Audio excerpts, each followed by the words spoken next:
Hey people, we're back with another set of Sherwin Williams colors from their 2021 Color Mix Forecast collection.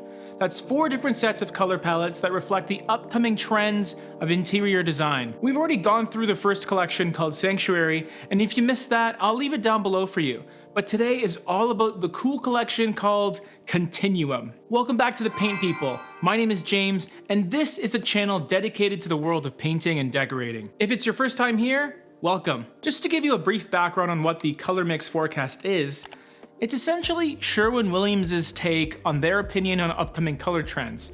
But instead of releasing one singular palette, they release 4, all reflecting a different feel and vibe, which caters to all sorts of tastes. Continuum is an extremely dynamic color palette upon first glance, largely because there's no grayish in sight. There's 10 colors here to talk about, and I have to admit, it's quite the funky collection of colors. So without further ado, let's jump right in. Speaking of jumping right in, the first color we have to talk about is called Swimming, and it's a beautiful, slightly teal blue with an LRV of 73, and that makes it feel pretty light overall. Light enough that you don't have to worry about your room shrinking due to how dark it is, but also not too light where it'll blend in with any surrounding off-whites you may have. Swimming succeeds because of its teal touch in my mind.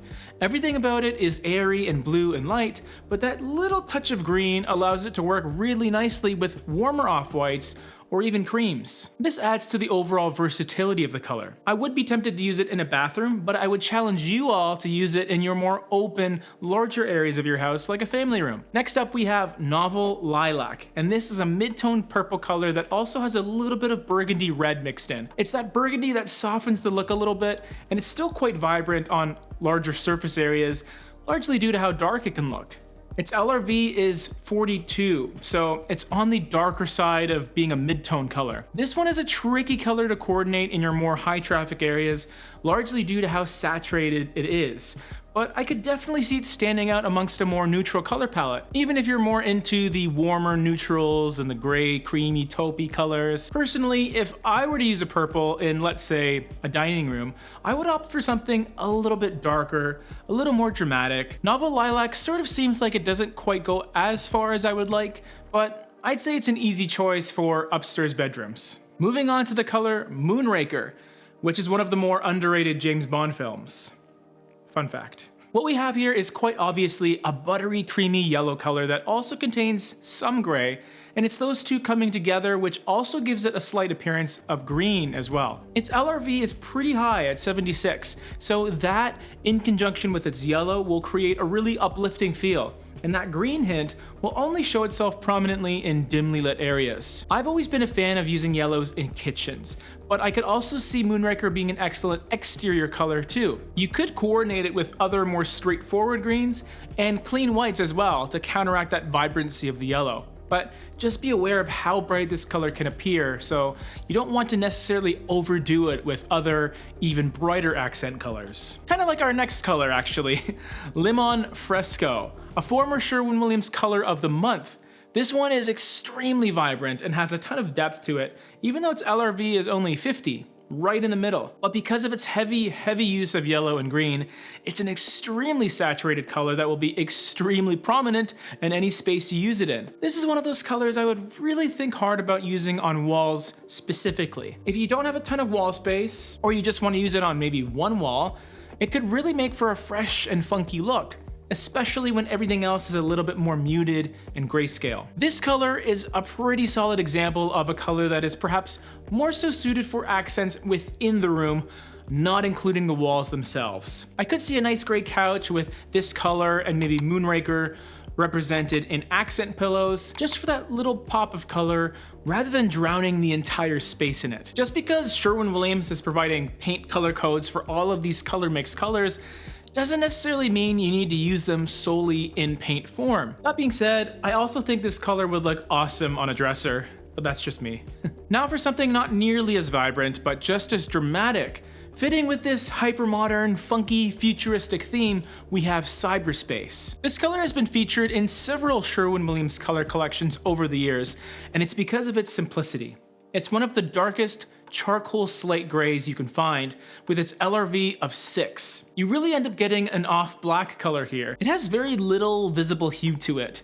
It manages to feel earthy and natural, although it does tend to show a tiny bit of green and blue in its deep undertones, just enough to prevent it from feeling like a dark brown or a taupe. The easy color pairings you can put with this are much lighter, cooler neutrals, but because of its subtle nature, you could also push things over to the warmer side of neutral as well if you wanted to. Cyberspace is going to be a bold choice any way you slice it, which means you don't have to worry about it clashing with a neutral that's maybe a bit too warm or a little bit too cool. It'll be fine regardless. I've used Cyberspace in a basement, believe it or not, which is normally a place where you want to use lighter colors to brighten the space up. But the way that I've used it is as a functional accent wall, right behind where a nice OLED TV is set up. So during those movie nights, the TV would just blend into the wall, adding to the overall immersion. Next up, we have Wishful Blue, which is an alternative to the previously mentioned Swimming. They're both light blues, but present very different feels. Wishful Blue is perhaps a bit less of a blue to me and more of an extremely light indigo or even purple. It looks pretty light, but its LRV would tell you otherwise. It's at 72, which was a bit surprising to me because it seemed a little more faint than Swimming was. It's really the added gray in Wishful Blue that makes it darker than it appears on a color chip, so just be aware that it may not necessarily be the light feeling color you think it is. Although it functions kind of like a gray, and it contains gray, I wouldn't go ahead and call it a gray. It has that silvery quality to it, but it's firmly on the cooler side of things. This leads us into a dark navy blue called Commodore. Commodore has the same level of depth and LRV as the previously mentioned Cyberspace. But instead of being an off-black slate gray, Commodore is just a dark navy blue that definitely has a nautical feel to it. Like a lot of navy blues, it's one of those dark colors that can be used in areas like dining rooms and offices, even family rooms, especially ones with lighter flooring and furniture. There just seems to be something about navy blue that feels timeless and never forced as a design choice. But it's obviously going to be a darker color, so just be aware that you want to give this one some good lighting. We now have one of the more straightforward colors in this entire collection, which some people may call uninteresting, but I would say that it's perhaps the anchor color of the bunch, holding everything together. Crushed Ice is a very light mid-tone warm gray that contains a little bit of taupe as well as a touch of green. It seems to be a color that is strategically perfect for any of the other colors we've already spoken about. You'll notice that a lot of those brighter, more dynamic colors in this collection work really well with neutral gray base colors, especially on the warmer side of things. Crushed Ice satisfies that role of being that versatile,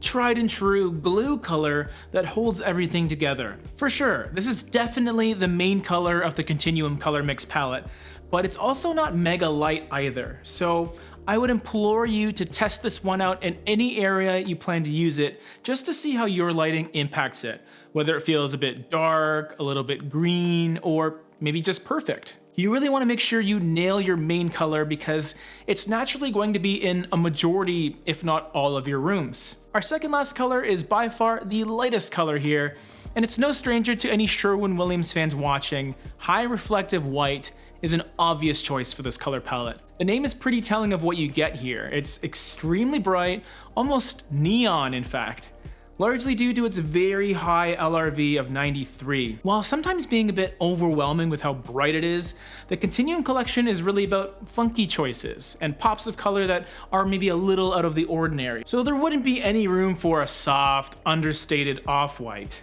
You gotta go with a super bright white here. It's the obvious choice for your trims, doors, and ceilings, and although you could use it on the walls, I would maybe be a little apprehensive about it because coverage might be an issue. Based on my experience, you may need 3, 4, sometimes 5 coats for complete coverage with a white this bright. But it maybe isn't a huge deal if you're only using it on a few walls to counterbalance Limon Fresco as an accent wall. That color combination will quite literally leap off the walls, so if that's the sort of vibrance you're going for, by all means. For our final color, we have an alternative to Commodore, which is way more teal than blue. This color is called Great Falls. I keep mentioning how teal seems to be the it color of 2021, which is why this one is such a fitting end to this palette. Its LRV is 15, so it's dark, but not necessarily as dark as its neighbor Oceanside. It manages to soften the saturation of that blue-green combination ever so slightly. It's a similar effect when you add just a little touch of milk to your coffee, but it's just a touch. It's still going to feel like a deep teal, but like a lot of the colors we talked about today, it works fantastically with earthy grays, warm beiges and taupes, and on the other side, your more cooler, icy off-whites. We have some bold colors in this collection, so don't assume that you need to use them all on different walls of your home. Pick and choose the ones that resonate with you most, and then surround them with your more neutral, harmonious colors for that sense of balance. 2 questions for you. Which color did you like most from this collection, and which color mix forecast should I talk about next? Encounter or Tapestry? If you want to check out our video on those earthy sanctuary colors, you can check it out right over here. We love to talk about paint colors on this channel, as you can probably tell, but we also love to get a little more technical with the application side of painting for all you do-it-yourselfers out there, as well as the professionals watching. Subscribe and click all notifications so you don't miss out on the color content you crave. See you on the next one.